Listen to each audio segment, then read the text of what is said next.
So next we have with us Doug Huntman and Kristina Wolston and Rebecca, who will be presenting on Backhaul and the Kuskokwim River Backhaul project. And so we're going to transition to Doug and Rebecca and Aaron. Excuse me, Kristina. Hi there. Can you hear me okay? Yes, I can hear you. Welcome. It's good to have you today.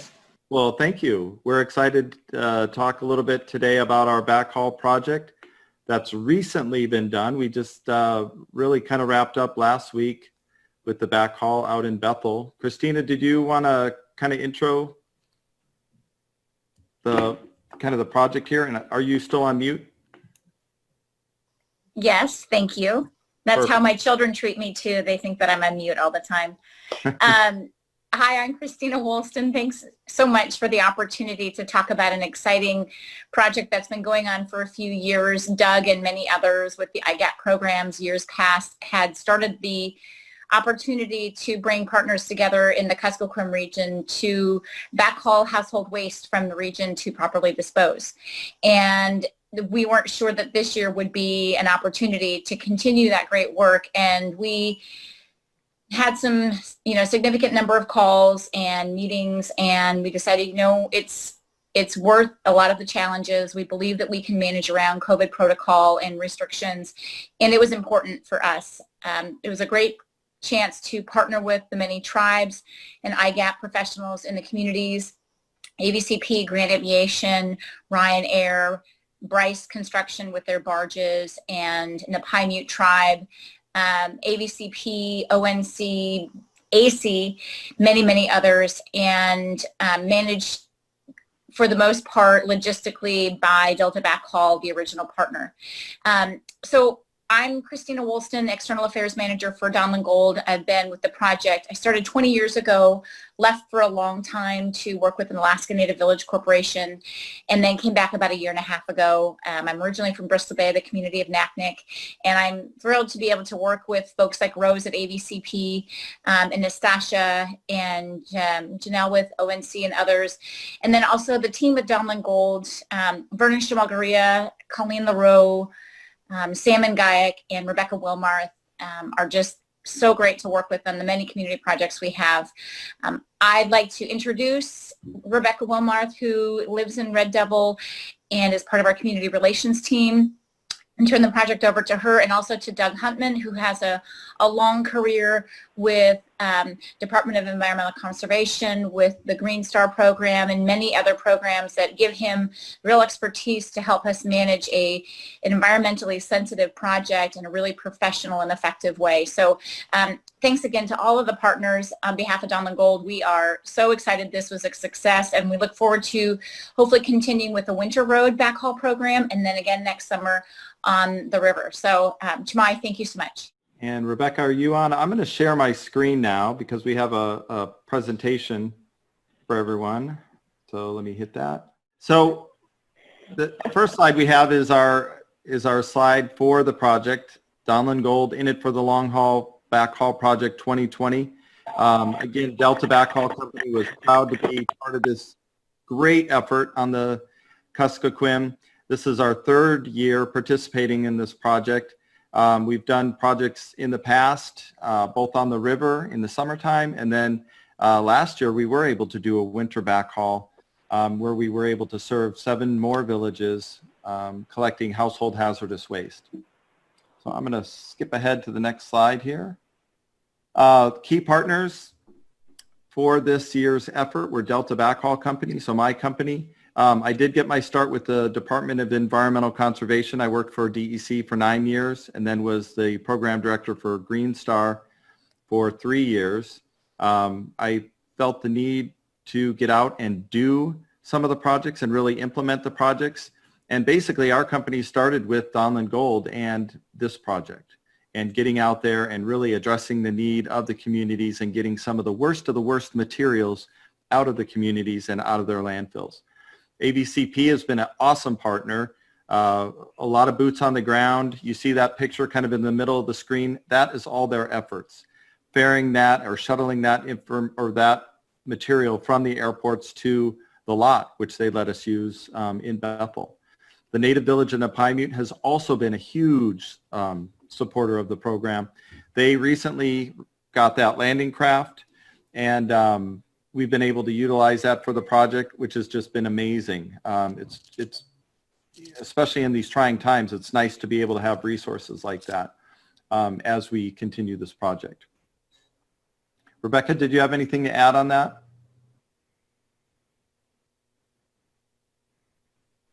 Okay, so I'm going to keep going ahead.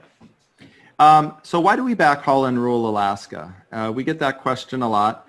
And, you know, as being the landfill inspector for this region for 9 years, I saw a lot of this material accumulating in the landfills. And this material is not appropriate for the landfills. Alaska does not have really a means, especially in the rural communities, to dispose of safely a lot of the stuff that we're collecting. And the stuff that we collected this time around was primarily electronic waste, lead acid batteries, and fluorescent light tubes. And this material is kind of the worst of the worst. It does not break down well, and it does have the opportunity to spread a lot of the contaminants out into the clean drinking water and subsistence resources. E-waste, or electronic waste, contains a laundry list of harmful chemicals, and those chemicals include lead, beryllium, brominated flame retardants, cadmium. And when these electronics are just left on the ground, left to the elements, they do start to break down, and those chemicals will end up in the soil, air, and water.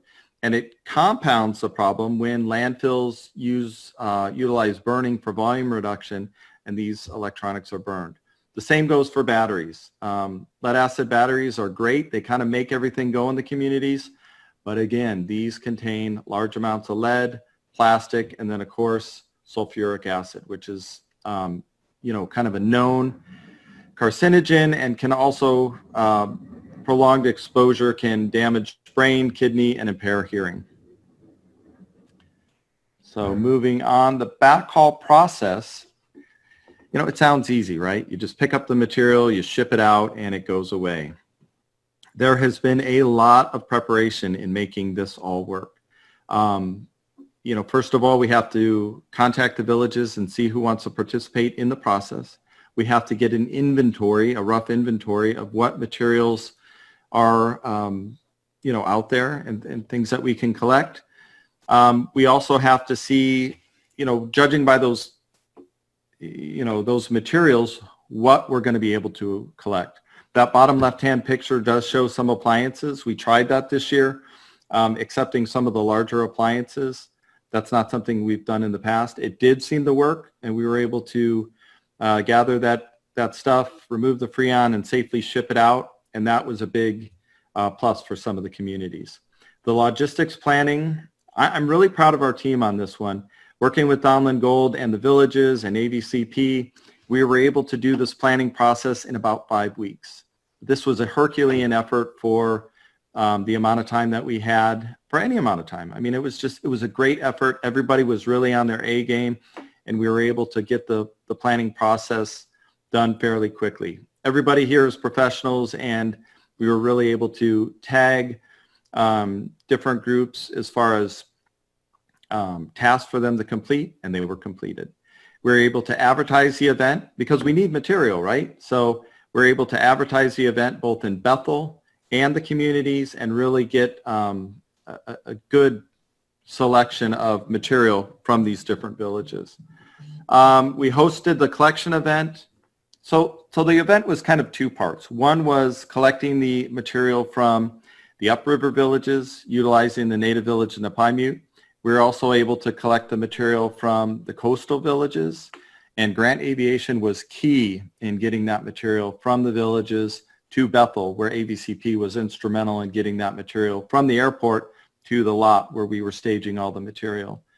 And then we had a Bethel collection event where we opened up free to residents a backhaul collection event where they were able to drop off small electronics, fluorescent lights, lead acid batteries, and those sort of things to our collection center, receive a box lunch, which was really cool, and then for free we would package that material up and get it out. Then my crew, this is kind of where our crew came in, we would consolidate and containerize the material take it from the AVCP lot, which I'll show here in a minute, and then we package that material up and then get it ready to ship. So I get this question a lot as far as backhaul and recycling. And you know, there is a misconception that some of this material is worth a lot of money, and maybe in the past it has been worth a lot of money, but the recycling costs are expensive in Anchorage, let alone out in the rural communities.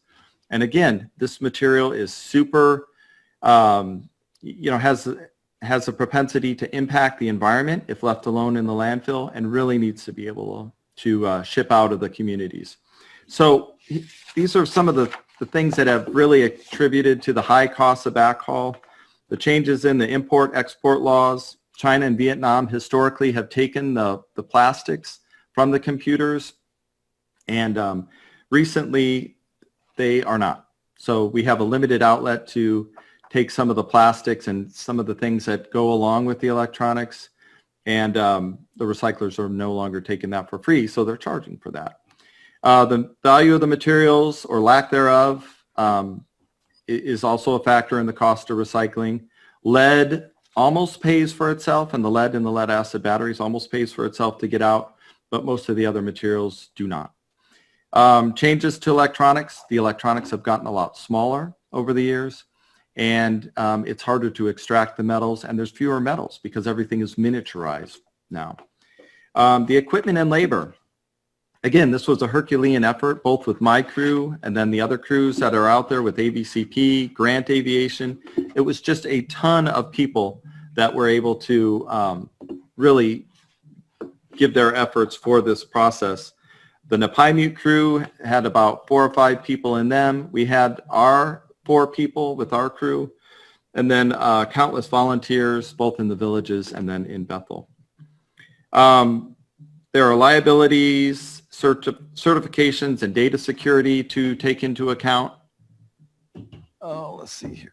And, you know, we pulled hard drives, and those are going to be certified destructed from a lot of the computers that we have. And, you know, so that, again, accounts for some of the cost. And then the shipping fees. It's about $9,000 per container, and we had 6 of them to get those out. And that's just the shipping, let alone the disposal costs for those. So I'm going to move on. Anybody else have any thoughts on any of those slides so far, the information so far? Otherwise, I'm going to keep going.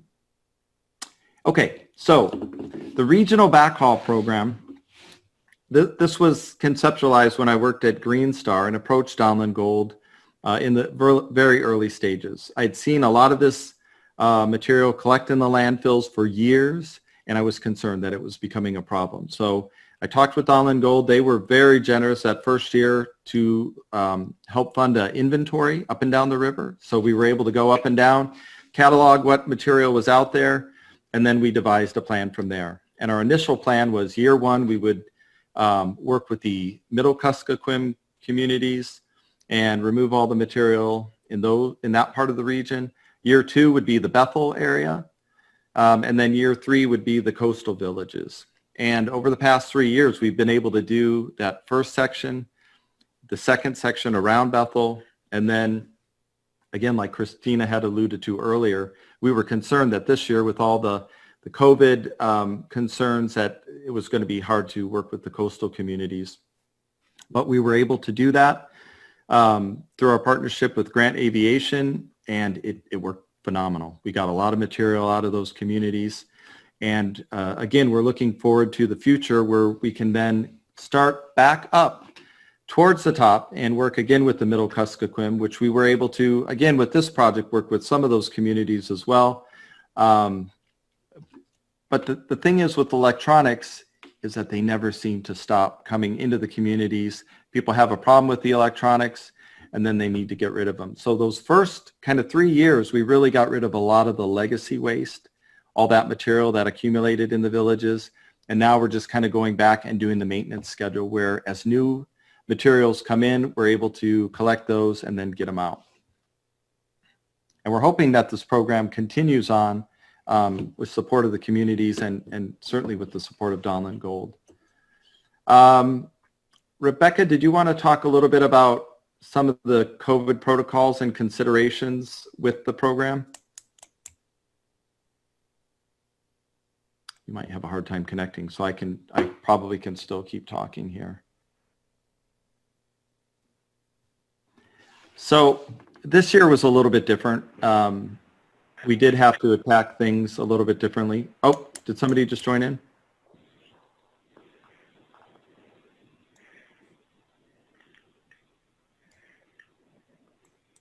I hear some rustling around there. Oh, well, I'll just keep going then.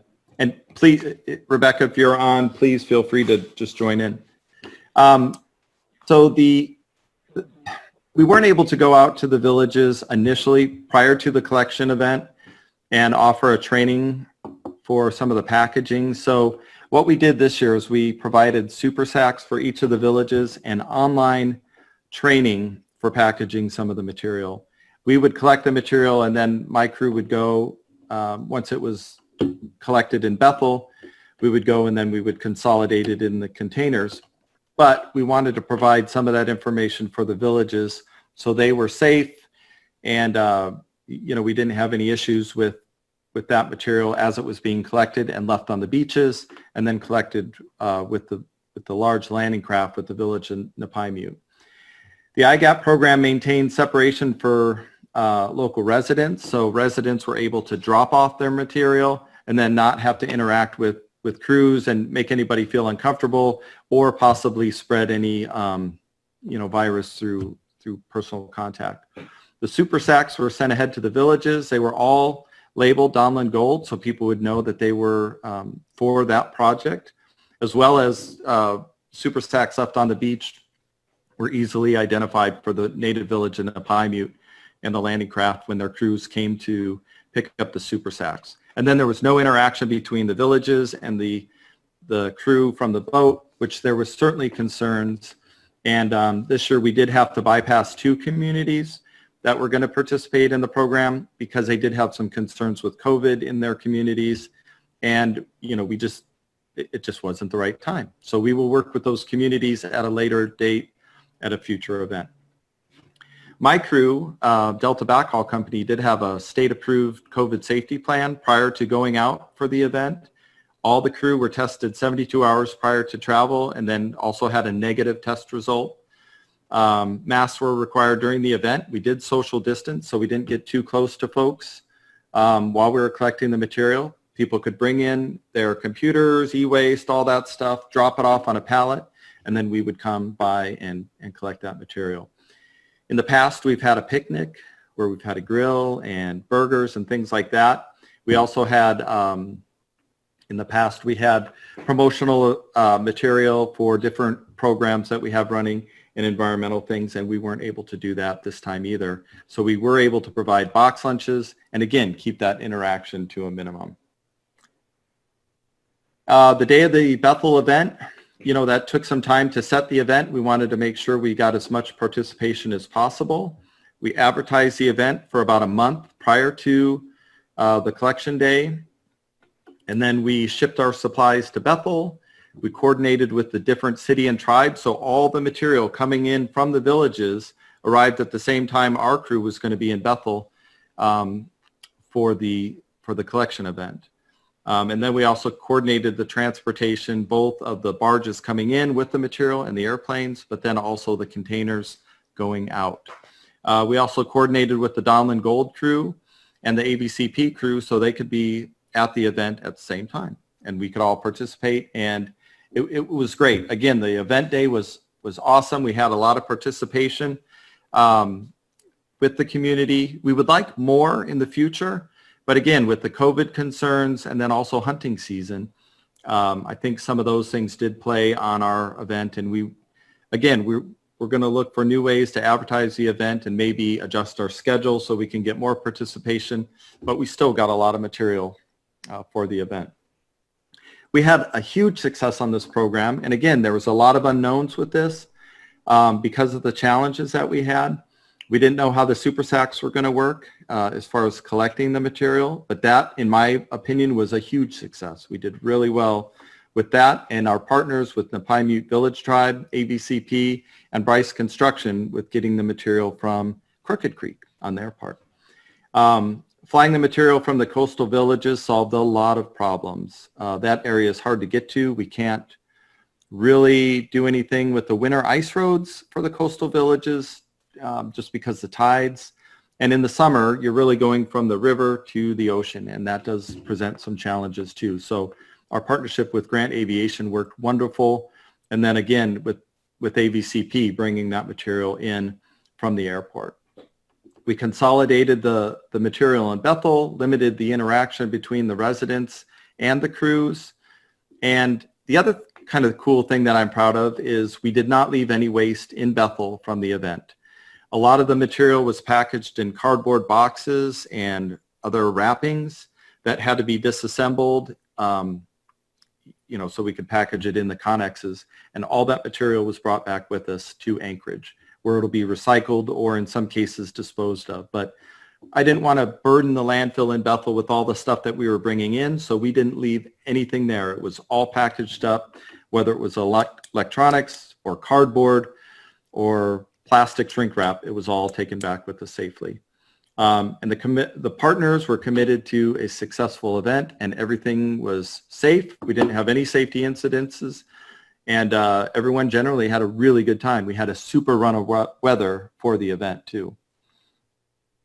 And this is by the numbers.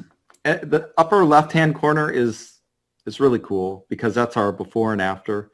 Certainly when we started the event, it was almost overwhelming because there was so much material. But after 5 days, we were able to get everything cleared, and that lot looked like a parking lot. It looked beautiful. We had 2 barges for the event, Napaimute and Bryce barges. We were able to work with 10 villages over a 2-week period. Grant Aviation was just amazing in flying that material back and forth from the villages to Bethel, where we could consolidate that material. In all, we collected 6 20-foot containers full of material, and they are packed to the top. And that material will come back to Anchorage, where it will be recycled and in some cases disposed of, and again, shipped out for safe recycling. 14 large appliances were collected. That seemed to work out pretty well. Those are bulky, take up a lot of room in the landfill, and something that the communities decided they wanted to get out. Crooked Creek also shipped some material, which is going to go to Seward. It's part of the project, but it was an add-on later, and it'll go to Seward and then eventually to Anchorage, and we'll be responsible for picking that up as well. And in all, 60,000 pounds of material was collected, which is just a huge success for this program. And again, this was all coordinated in a very short amount of time. So we're really proud of that effort, and proud of working with Donlin Gold and AVCP for really helping put this together and serve the region. And again, these are just some of the pictures from our event. A huge thank you to our sponsors for making this possible. We're humbled to be part of this event, and you know, committed to working with the communities in the future, and hopefully being able to do this more for years to come and get this material out of the landfills. So with that, that's our presentation. I think I'm doing pretty good on time. I'm going to stop sharing my screen so it's just me again. And were there any questions? Hello, Doug. This is Nita. I just wanted to say great job on timing. And also, I was watching these presentations as everybody comes through. That's really impressive. I love the work that you did, and I know Rosalie really wanted to be part of this presentation because this is one of her projects, but she had some tech issues today getting in. But she's very passionate about that and has a lot of pride in the work that you and her crew did together. Oh, we make a good team. Rose and the other folks at AVCP have just been wonderful, and they're doing a lot of the dirty work. When I talked to Rose earlier, she was out at Grant Aviation picking up more stuff to come back and then to be shipped out. So they work tirelessly out in the communities. In some ways, they make our job easier just by getting all that stuff collected, and then we're able to take it and containerize it from there. But no, they're heroes in my opinion. They really do a lot of hard work. So. That's wonderful. And also just seeing that ability for people to take care of things in their own communities. I know that transportation back and forth between hubs and the rural communities is so difficult to organize. So I give you kudos on the logistics part of that as well. Well, it's just great that Donlin Gold and Nova Gold helped to step up and fund this project, because before them, there was really not a lot of options to be able to get that material out.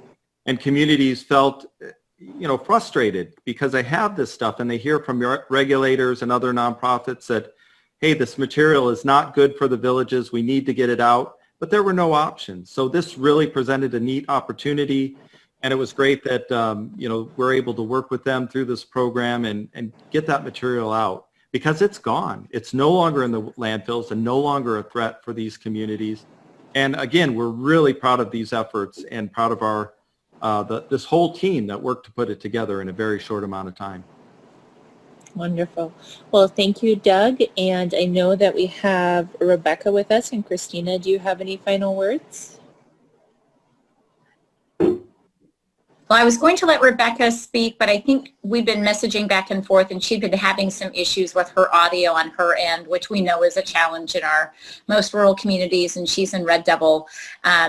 Again, we just thank AVCP for doing the lion's share of the work in Bethel in staging and pulling some of these opportunities to safely and proactively collect a lot of this waste. We're really excited that we were able to put 14 large appliances on a barge that went to Seward that was then trucked to Anchorage. So a whole other layer of removing some of this waste from our communities. And it's really, we think it's a model for years to come.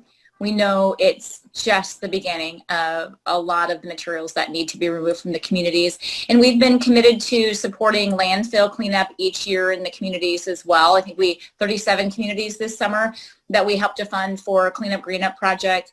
And we're hoping to find other ways to partner in communities with AVCP, with ONC, with others, other tribes in their communities, Crooked Creek, to make sure that materials are safely removed and also preventative measures for the future. So thanks again to all of our partners and the local folks who contributed their waste and sent it out of their community. Just thank you so much for participating. And let's just hope 2021 gives us a little different opportunity to do more of these events in a more social manner in our communities, because it certainly is a fun time to get together and collectively do this project. So thanks again for allowing us to present. Yep, thanks. Well, wonderful. And Ganesh Chish, I'm grateful for your